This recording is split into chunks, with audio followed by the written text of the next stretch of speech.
10 daerah termiskin di Indonesia, sehingga tentulah prioritas kita harapkan bagaimana menangani kemiskinan-kemiskinan ini, mengantarkan rakyat NTB ini supaya keluar dari kemiskinannya. Terus kemudian IPM kita rendah, bagaimana kita bisa keluar dari IPM rendah itu, ya kalau tidak bisa tertinggi paling tidak IPM menengah lah. Terus kemudian pengangguran kita ya, baik yang tertutup maupun yang terbuka itu juga cukup besar. Ini yang kadang-kadang saya nggak masuk akal saya ini. Kita siapkan hadiah besar, anggaran besar, fasilitas besar yang kita tahu bahwa itu akan dimenangkan oleh orang yang bukan berasal dari negara kita. Uang ini akan dibawa oleh mereka gitu kan. Daerah ini ada banyak kepala daerah. Kalau kita 10. Nah, 10 inilah yang perlu didekati dengan talenta, dengan kemampuan diplomasi.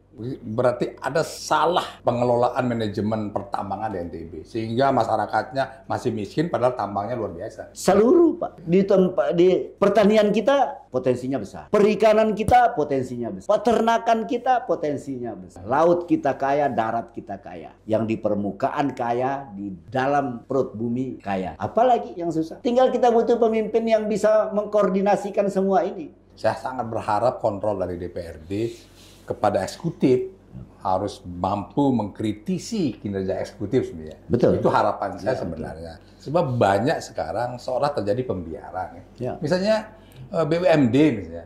Ya. Hampir semua BUMD kita ini kan kacau. Inilah salah satu cara kita mencintai daerah ini. Ya. Bukan dengan membiarkan, tetapi dengan tetap memberikan kontribusi-kontribusi pemikiran yang kritis, konstruktif, ya. Assalamualaikum warahmatullahi wabarakatuh. Waalaikumsalam. Salam sejahtera, salam sehat untuk kita sekalian. Jumpa kembali dalam podcast bersama Prof. Asikin yang kita ngobrol asik. Ya. Malam hari ini saya kedatangan seorang politikus, seorang aktivis. Ya. Saya katakan seorang aktivis karena beliau ini adalah selalu ikut dalam pergerakan ketika menumbangkan Orde Baru, pergerakan reformasi, semua ikut ya, sampai saya ikut juga larut dalam perjuangan Adinda ini. Beliau adalah Dr. Nurdin Ragabareni SH.MH. Assalamualaikum. Waalaikumsalam. Alhamdulillah sehat, Prof. Nah, jadi kalau teman-teman di NTB tidak kenal beliau ini terketerlaluan. Terutama para mahasiswa di era-era tahun 90-an. Ya, beliau sering demo saya waktu saya jadi dekan. Tapi itulah dinamika bahwa dengan begitulah pergerakan itu membuat kita dinamis, membuat kita cerdas. Gimana Pak Bang Nurdin ini ya, Dinda Nurdin. Siap, tentang pembangunan kata di NTB kan sebentar lagi kita akan pilkada. Siap. Kira-kira skala prioritas kita membangun NTB ke depan ini apa sebenarnya yang menjadi skala prioritas kita? Baik, terima kasih Prof. Ya, Assalamualaikum warahmatullahi wabarakatuh. Ya, alhamdulillah saya sangat senang bisa hadir diundang ke dalam podcast ngobrol asik ya. Bersama Profesor Dr. Haji Zainal Asikin SH.SU. Beliau adalah dosen saya ketika saya mengambil S1, S2, S3 ya. Yang banyak sekali memberikan inspirasi kepada saya. Baik pada saat saya masih menjadi aktivis mahasiswa sebagai ketua presidium FKMM ya, sampai kemudian saya lulus, saya berkiprah di partai politik ya, saya selalu ketemu dengan beliau. Nah, pertanyaan ini pertanyaan mendasar, Prof. Ya. NTB ini kita kenal sebagai 10 daerah termiskin di Indonesia ya. Sehingga tentulah prioritas kita harapkan bagaimana menangani kemiskinan-kemiskinan ini, mengantarkan rakyat NTB ini supaya keluar dari kemiskinannya. Terus kemudian IPM kita rendah ya. Bagaimana kita bisa keluar dari IPM rendah itu ya, kalau tidak bisa tertinggi paling tidak IPM menengah lah. Terus kemudian pengangguran kita ya, baik yang tertutup maupun yang terbuka itu juga cukup besar. Lapangan kerja sangat kecil, ya, kecuali misalnya anak-anak muda kita masih mau terjun ke sawah jadi petani, jadi nelayan. Nah, itu lebih terbuka luas. Demikian juga ya soal investasi kita yang masih sangat rendah di NTB ini. Nah, inilah saya pikir yang menjadi hal-hal mendasar yang perlu disampaikan oleh para calon pemimpin kita ke depan, ya, baik di tingkat provinsi maupun di kabupaten kota yang sedang bersiap-siap untuk berkontestasi saat ini. Nah, sehingga hal-hal yang menyentuh ya kondisi masyarakat kebanyakan, saya pikir itulah yang penting ditangani oleh pemerintah kita. Bukan hal-hal yang kemudian hanya menyentuh kalangan-kalangan tertentu, ya.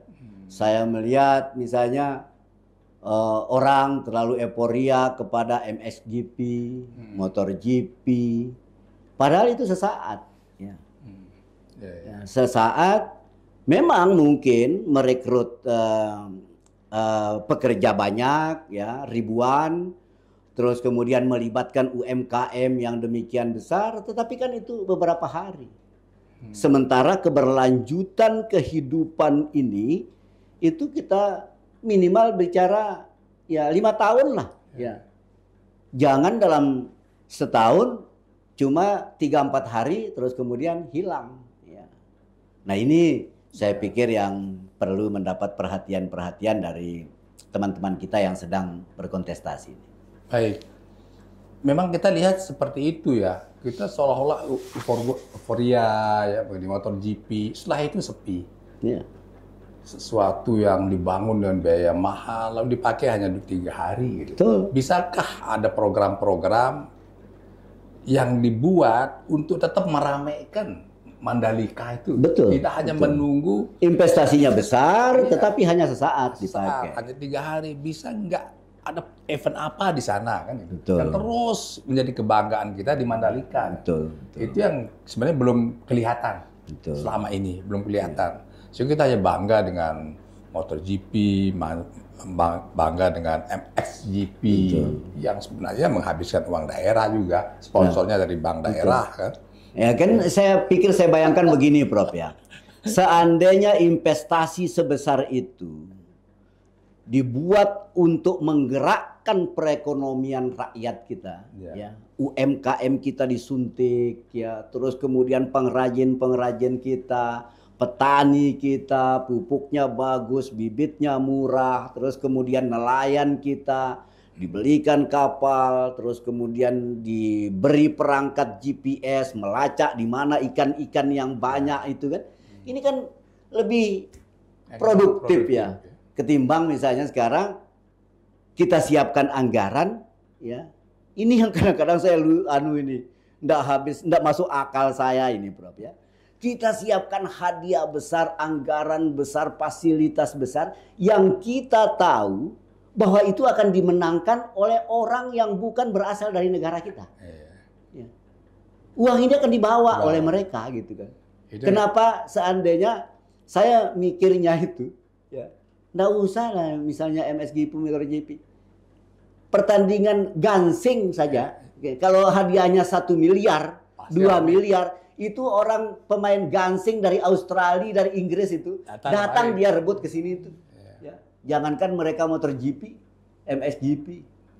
Adu ayam sudah misalnya, gocekan. Kalau hadiahnya 1 miliar, sana Pak, orang yang adu ayam Inggris itu dia datang ke sini. Kenapa kita ya tidak meniru Jember Festival, Banyuwangi, betul, Festival? Banyuwangi Festival. Dia internasional loh gaungnya, ya. Tidak perlu GP ya, tapi internasional jauh gaungnya. Ya, itu bagaimana mau potensi-potensi kultural daerah itu dipublikasikan dalam bentuk festival internasional. Seandainya ada perisean, hadiahnya 1 miliar. Ya. Orang nggak tahu perisean, orang Inggris itu mungkin datang, turun sudah dia. Jangan kasih hadiah Rossi. Ini ya, kok Rossi dikasih. Suruh sudah negara-negara lain kasih dia yang uangnya banyak, itu kan. Mungkin lebih berani dia. Oh iya. Karena magic itu lebih hebat di luar negeri sebenarnya. Orang ini saja hadiahnya sabun sama apa namanya itu sama handuk. Orang dia mau luka ini pepadu-pepadu kita, apalagi kalau hadiahnya 100 juta, 200 juta.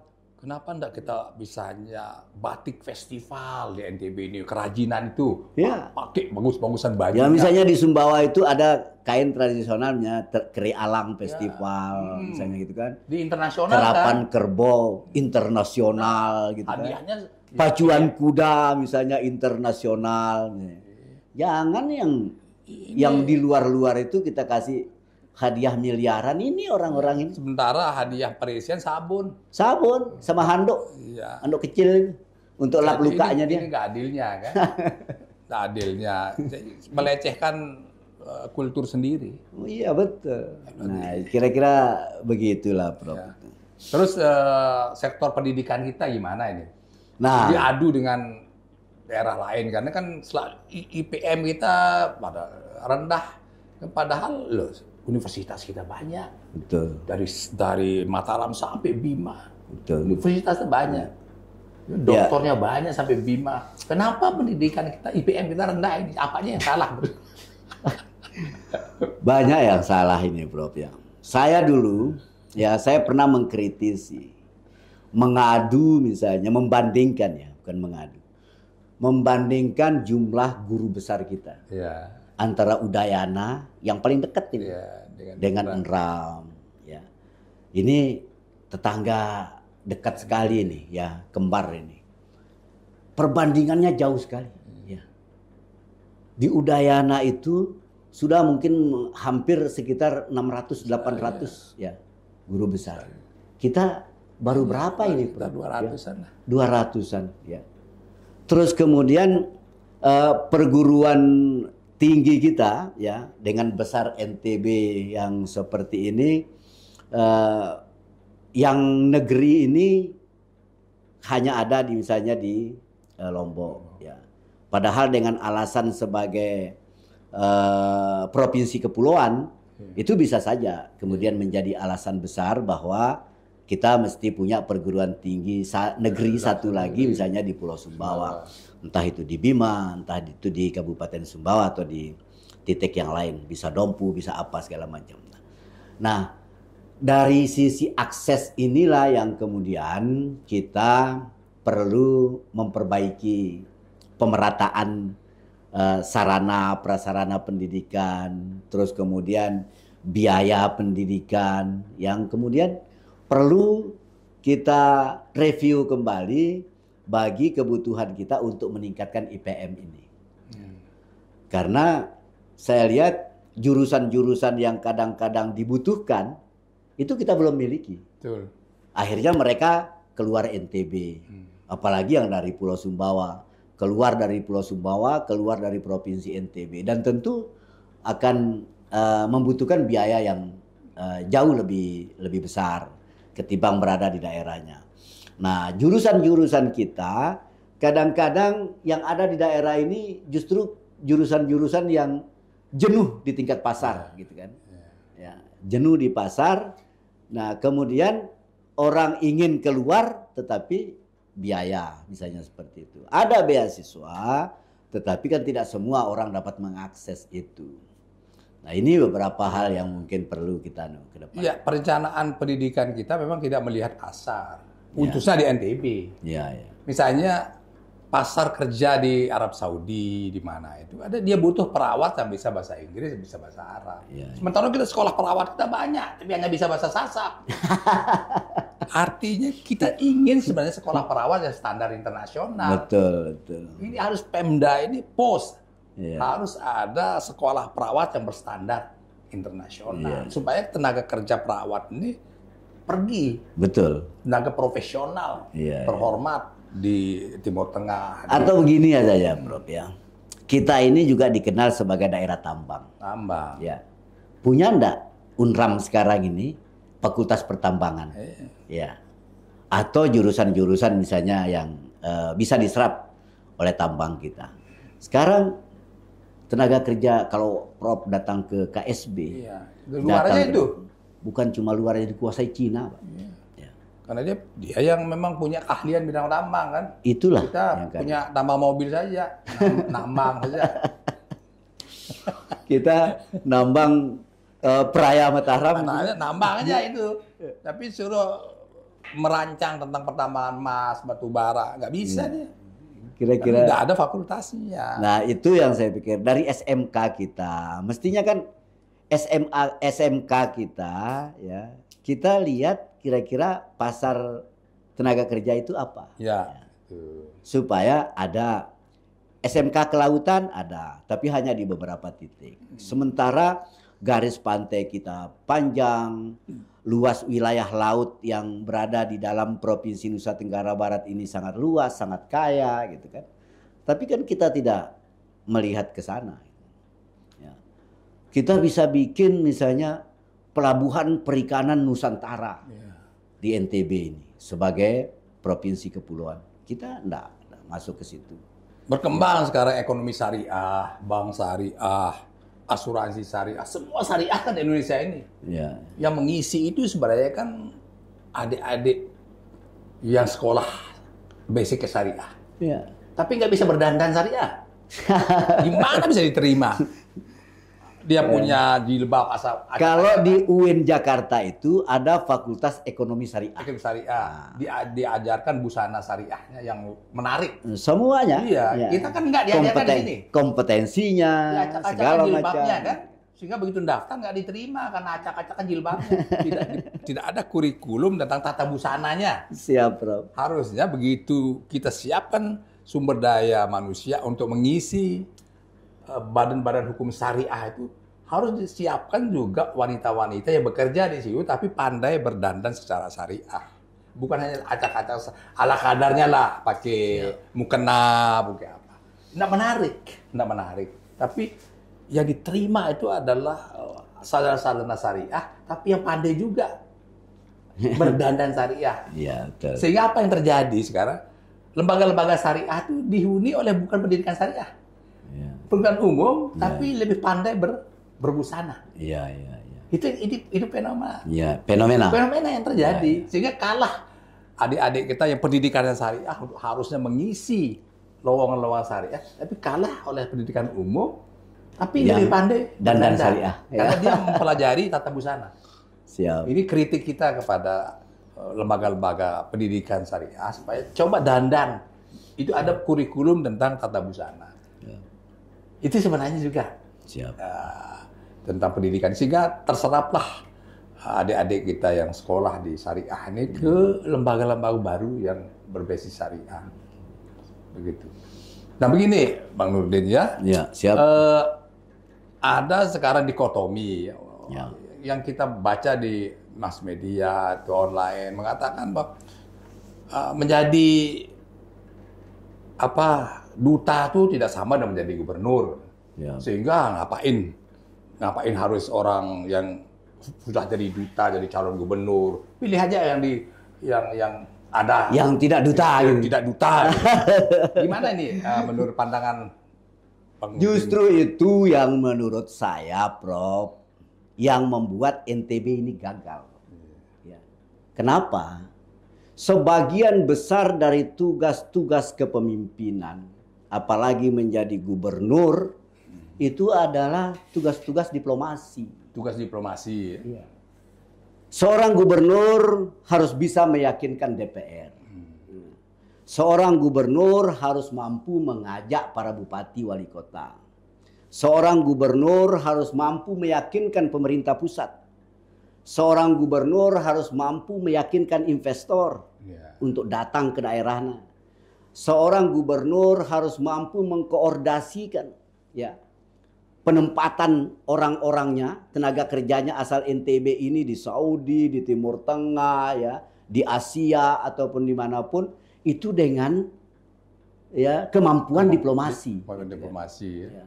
Bahkan untuk mengajak orang lain untuk datang berwisata, datang berinvestasi, datang untuk melakukan penelitian atau apapun namanya, itu tugas-tugas diplomasi yang saya pikir. Nah, orang-orang yang tidak punya kemampuan diplomasi itu biasanya gagal dalam rangka membangun daerahnya. Karena dia tidak mampu meyakinkan stakeholder, dia tidak mampu mengajak para bupati, kepala daerah, wali kota, tidak mampu meyakinkan DPR ya atas kebijakan-kebijakan yang sedang dia laksanakan. Nah, sehingga menurut saya justru kehadiran seseorang yang mempunyai talenta diplomasi itu dibutuhkan oleh sebuah daerah.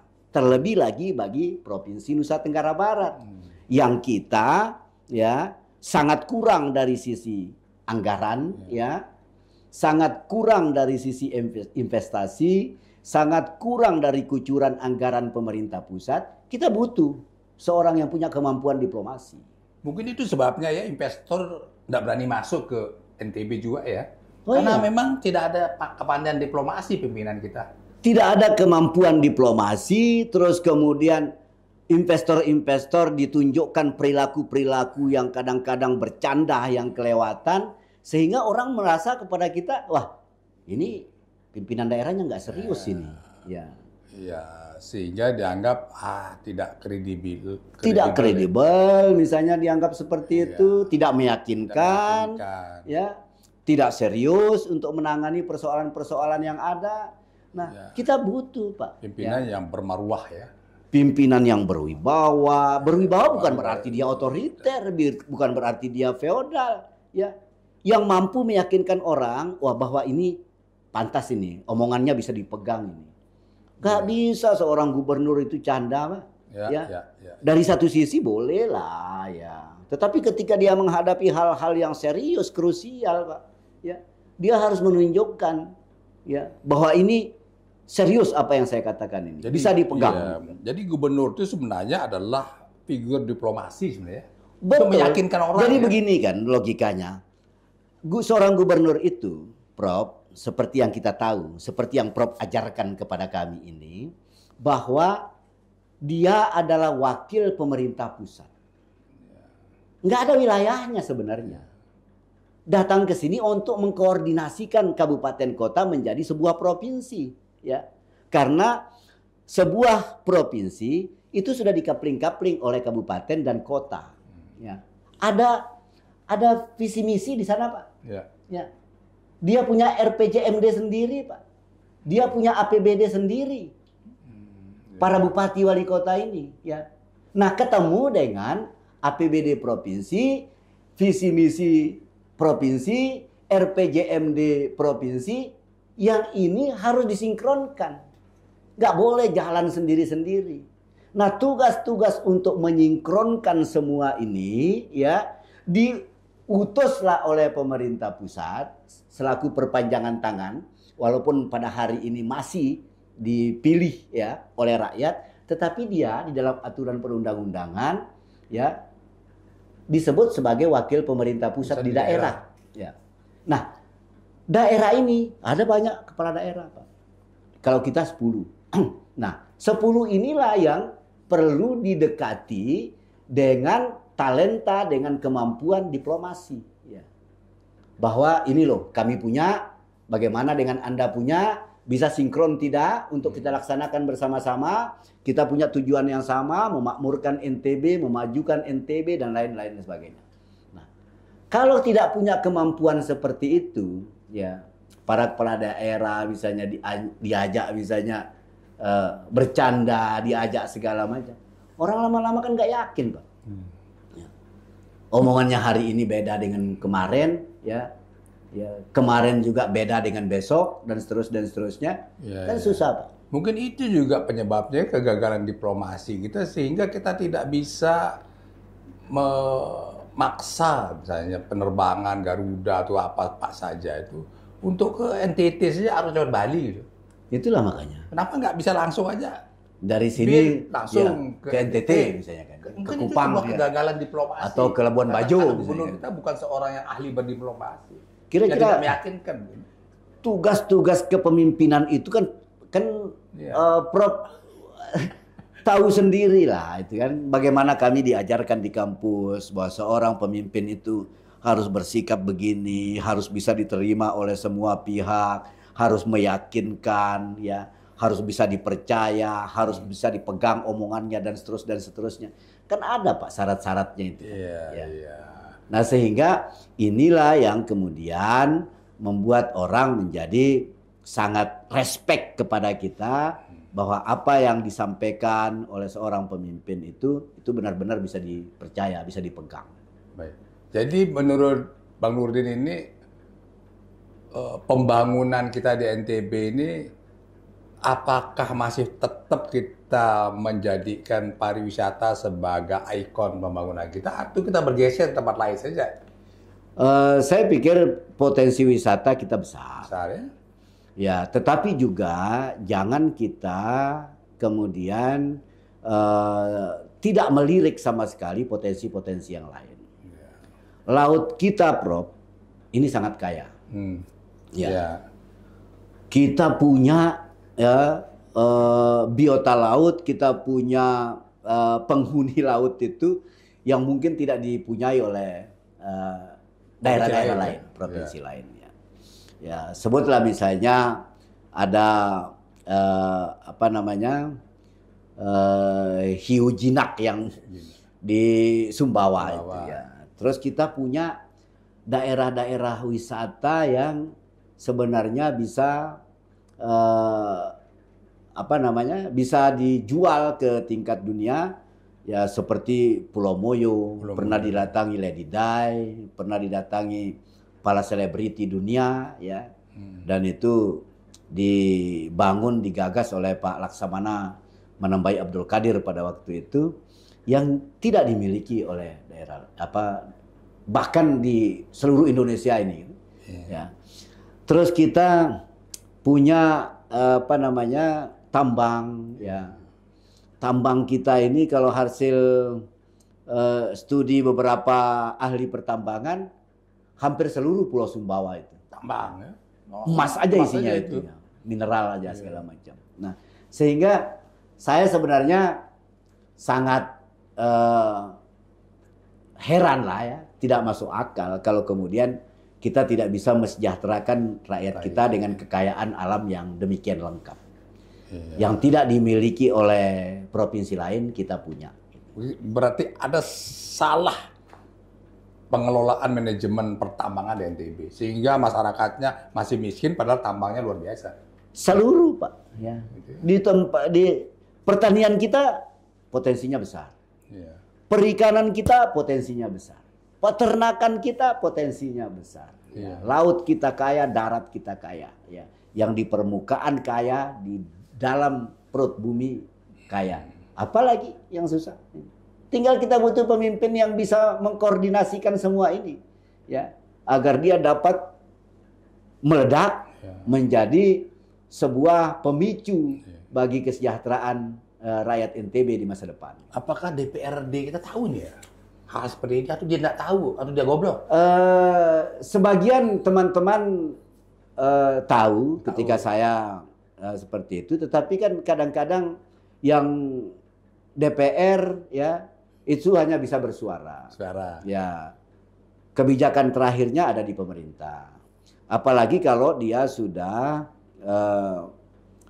lebih mementingkan soal pencitraan ketimbang misalnya mengangkat dengan sungguh-sungguh, dengan serius tentang nasib rakyat kita yang kurang beruntung. Kenapa saya katakan seperti itu? Jarang sekali misalnya kita membuat kebijakan-kebijakan yang serius ya tentang bagaimana mengatasi kemiskinan ya. Bagaimana mengatasi mereka yang kurang beruntung secara ekonomi, secara pendidikan ya. Kita lebih banyak ya membuat kebijakan-kebijakan yang kira-kira ya orang melihat itu wah, ya pencitraannya hebat, gitu kan? Ya, misalnya sekarang MXGP ini kan liputan medianya besar. Ya, porsinya besar. MotoGP kalau kita tampil di situ jangankan jadi orang penting di dalam arena itu, hadir nongol muka kita saja itu bisa terlihat di seluruh dunia. Ya.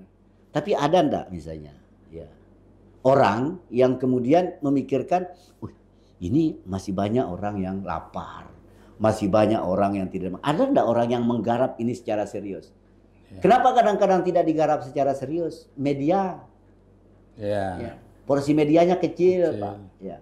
Nah, sementara kita masih, pemimpin-pemimpin kita masih ingin tampil di media sosial biar dikatakan hebat, yang lebih senang misalnya jabat tangan ya, ngangkat trofi bersama bule misalnya kan.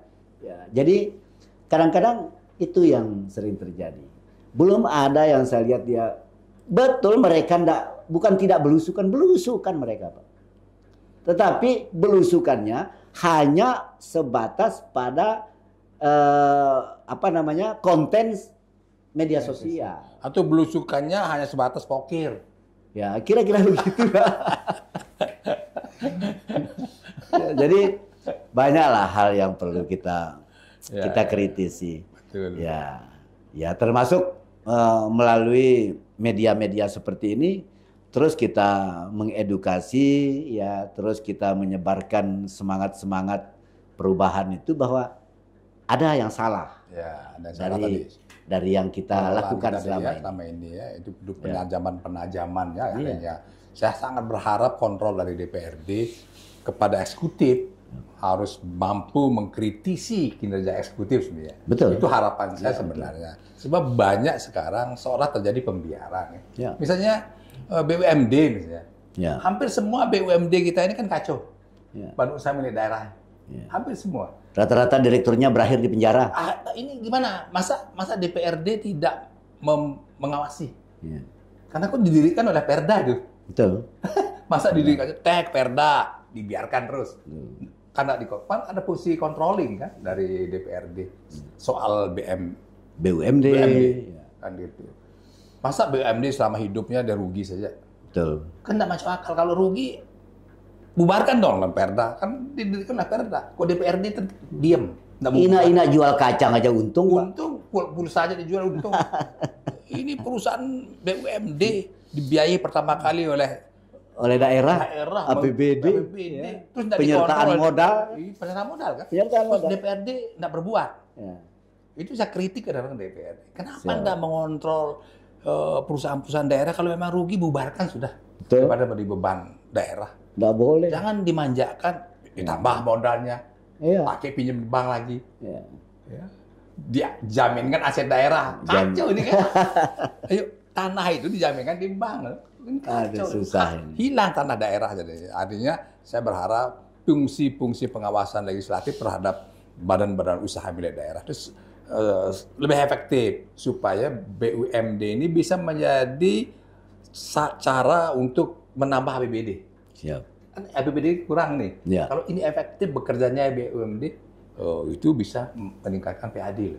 Dia bisa menjadi salah satu sumber bagi tumbuhnya fiskal daerah. Fiskal daerah.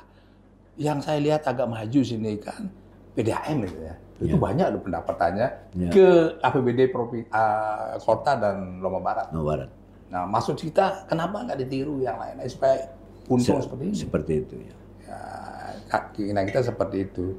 Kira-kira apa lagi yang perlu dikritisi? Ini saya juga mau mengkritisi peran perguruan tinggi kita. Ya. Perguruan tinggi ini jangan jadi menara gading lah. Kira-kira seperti itu. Para mahasiswa, sivitas akademika, terutama para profesor-profesor seperti Prof. Asikin, ya, itu bersama teman-teman harus tampil dalam setiap momentum daerah yang kira-kira memerlukan urun rembuk. Saya kadang-kadang iri, Prof. Saya baca berita media kemarin, ada sekitar 30 guru besar ya dari salah satu perguruan tinggi membuat pernyataan sikap tentang kondisi daerahnya. Ya. Nah, hal-hal yang seperti ini nih, bukan kita tidak suka kepada pemimpin kita, tetapi berdosa juga kalau kita tidak memberikan kontribusi pemikiran-pemikiran. Padahal kita sangat paham tentang kondisi itu. Apa yang Prof sekarang lakukan ini adalah bagian dari kepedulian kita bersama terhadap daerah ini. Kalau kita tidak peduli, ngapain kita malam-malam datang ke sini, terus kemudian membuat tempat sebagus ini, ya, beli peralatan, kamera, lampu, segala macam, meluangkan waktu kita untuk berbicara, kalau bukan karena kita tidak cinta pada daerah ini. Ini kan panggilan jiwa ini, panggilan kecintaan kita, ya. Bahkan kalau saya sering mengatakan, ya, bahwa inilah salah satu cara kita mencintai daerah ini, ya. Bukan dengan membiarkan, tetapi dengan tetap memberikan kontribusi-kontribusi pemikiran yang kritis, konstruktif, ya, yang mungkin kadang-kadang bagi para buzzer, ya, itu tidak enak di telinga mereka gitu. Tetapi ini harus kita lakukan. Kita yang paham dan kita diam, ini berdosa kita, Prof. Gitu kan? Ya. Dari sisi ekonomi misalnya banyak profesor-profesor ekonomi kita, ekonom-ekonom hebat. Betul, ya. Yang belajar ekonomi di berbagai perguruan tinggi terkemuka di dunia, ya, di Eropa, di Australia, bahkan di Amerika, ya. Mereka belajar ilmu ekonomi. Bersuaralah ini.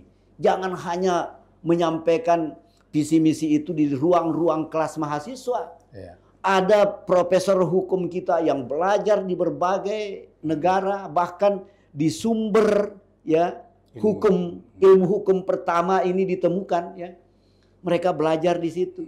Kalau kita diam melihat perda kita tidak bagus, misalnya. Tetapi ini juga harus ada kemauan dari DPR, dari pemerintah, ya, untuk menangkap pikiran-pikiran positif ini. Jangan kemudian setiap, ya, kalimat-kalimat kritis itu dianggap sebagai musuh, sebagai oposisi, ya, orang yang berseberangan, yang kemudian justru tidak diajak berbicara. Ya, ini keliru itu. Nah, kita punya profesor-profesor, ya, tentang mereka yang menekuni tentang potensi budaya lokal, misalnya. Kita sekarang punya Kementerian Kebudayaan, gitu kan. Kementerian Kebudayaan kita ini, ayo kita manfaatkan, ya, untuk mengangkat budaya-budaya lokal kita ini, ya, yang selama ini mungkin tidak tersentuh. Padahal ini sesuatu kekayaan bagi negara kita, bagi daerah kita, ya, dan bisa bernilai ekonomi kalau ini kemudian kita garap dengan serius. Banyak profesor-profesor kita yang saya perlu ajak, ya, untuk bersama-sama, ayo bersuara dong, gitu kan. Bila perlu profesor-profesor ini bikin rilis tiap hari lah, ya, bikin rilis tiap hari bahwa ada kekeliruan begini, ya, begini semestinya. Itu yang kita harapkan dari perguruan-perguruan tinggi ini. Dan orang-orang itu yang langka itu, ya, itu yang sulit kita ajak. Ini kadang-kadang untuk tampil di podcast saja, ya, mikir, udah profesor masih tidak bisa kita dengar apa kontribusi pemikirannya. Itu yang terjadi. Padahal kalau mereka mau saja, betapa gaungnya. Oh ya, sangat luar biasa kalau para profesor kita, para cendekiawan kita di NTB ini berani menyampaikan pandangannya secara terbuka, ya, bagi pembangunan NTB. Tapi itu yang jarang. Saya pernah mencoba, misalnya sama Profesor Yusuf Sutaryono, si Ahyar, ya.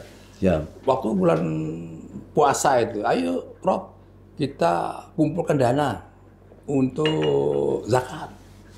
Itu yang ikut hanya beberapa gelintir. 20 orang. Ya. Dari 20 orang aja dari 200-an. Iya. Gitu. Tapi saya pernah coba sendiri lewat podcast ini waktu Covid.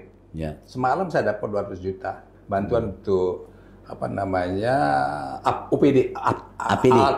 Kan sulit kita APD waktu betul, itu. Betul. Saya coba lewat podcast ini, silahkan bantu kami kesulitan APD di NTB. Ya. Terkumpul dalam waktu hanya berapa jam, 200 juta itu saya sumbangkan, ya, ke rumah sakit itu, APD. Jadi bisa sebenarnya, kalau kita peduli, kan, betapa para profesor ini didengar. Cuma masalahnya ini kan apatis, nggak mau. Kayaknya perlu dibikinkan asosiasi profesor. Itu yang saya alami sendiri. Asosiasi Guru Besar. Ya. Jadi demikian. Siap. Anda sudah memberikan pencerahan kepada masyarakat tentang berbagai aspek pembangunan di NTB. Mudah-mudahan gubernur kita yang baru mendengar ini Siap. fokus untuk membangun apa yang sudah disarankan oleh Pak Dr. Nurdin tadi. Ya harapan kita siapapun terpilih adalah putra-putra terbaik Nusa Tenggara Barat. Harapan kita melaksanakan secara fokus, niat hanya untuk beribadah, bukan untuk korupsi. Terima kasih. Jumpa kembali dalam Bincang Asik pada minggu depan. Lebih kurang mohon maaf. Assalamualaikum warahmatullahi wabarakatuh.